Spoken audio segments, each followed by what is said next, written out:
فلسطینیوں سے یکجہتی کے لیے نازآباد ٹاؤن کے چیئرمین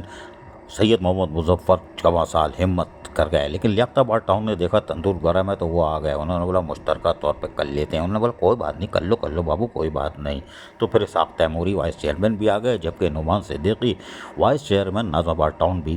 جھنڈا اٹھائے ہوئے تھے، فلسطین سے یکجہتی کرتے ہوئے۔ ننھے منھے طلباء طالبات کو یہاں گرم موسم میں پانی کی سہولت میسر تھی، وہیں پر ننھے منھے بچے بھی فلسطینی لوگوں سے، یعنی ماں بہنوں بزرگوں سے، بچوں سے یکجہتی کے لیے آج شاہراہ پر گرم موسم میں کھڑے رہے اور یقینی طور پر آگاہی فراہم کر رہے تھے۔ ان کا بھی مطالبہ تھا کہ فلسطینیوں کو نجات دلائی جائے، ظلم و جبر کے پہاڑ جو توڑے جا رہے ہیں اسے نجات دلائی جائے۔ اس موقع پر چیئرمین سید محمد مظفر نے بھی خطاب کرتے ہوئے کہا کہ فلسطینی عوام پر جس طرح ظلم و بربریت کا سلسلہ جاری ہے، مہذب قومیں اور انسانی حقوق کے علمبردار ممالک کی پراسرار خاموشی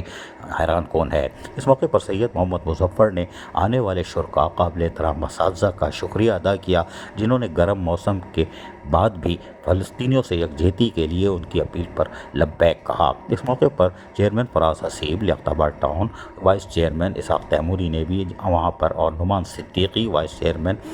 نازآباد ٹاؤن نے لوگوں کو فلسطین کے پرچم دیے، جبکہ اس موقع پر انہوں نے بھی خطابات کیے۔ اس موقع پر یقینی طور پر مشترکہ طور پر نازآباد ٹاؤن اور لیاقت آباد ٹاؤن نے فلسطینی عوام سے یکجہتی کا آج کھل کر مظاہرہ کیا، اور کرنا بھی چاہیے تھا، اس لیے کہ یہ سیاسی نہیں انسانی مسئلہ تھا، اور انسانیت جس طرح شرمندہ ہو رہی ہے اس پہ یقینی طور پر نازآباد ٹاؤن اور لیاقت آباد ٹاؤن کے چاہے چیئرمین ہو، منتخب لوگ ہوں یا بیوروکریٹس ہوں، سب کا فرض بنتا تھا کہ اس سیاسی نہیں اخلاقی مظاہرے میں بھرپور شرکت کرنی چاہیے تھی، اور بھرپور شرکت کی گئی۔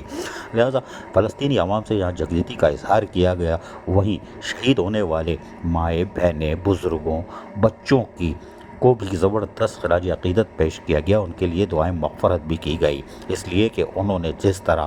قبلہ اول اور جس طرح امت مسلمہ کا مقدمہ لڑ رہے ہیں، وہ یقینی طور پر وہ قابل تحسین ہے، خراج تحسین کے مستحق ہیں۔ تمام دونوں چیئرمین یا نازآباد اور لیاقت آباد ٹاؤن کے چیئرمین، دونوں وائس چیئرمینوں نے بھی اس امید کا اظہار کیا کہ قوم تو جاگ رہی ہے، لیکن مہذب ممالک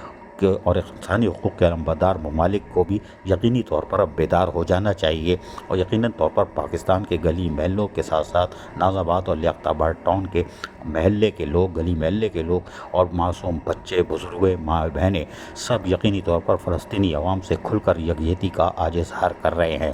یہ پوری دنیا کے لیے لمحہ فکریہ ہے کہ آج پاکستان، سندھ، کراچی، نازآباد اور لیاقت آباد ٹاؤن کے معصوم بچے بھی سراپا احتجاج ہیں۔ عزیز عارف، KBS بلدیاتی نیوز، کراچی۔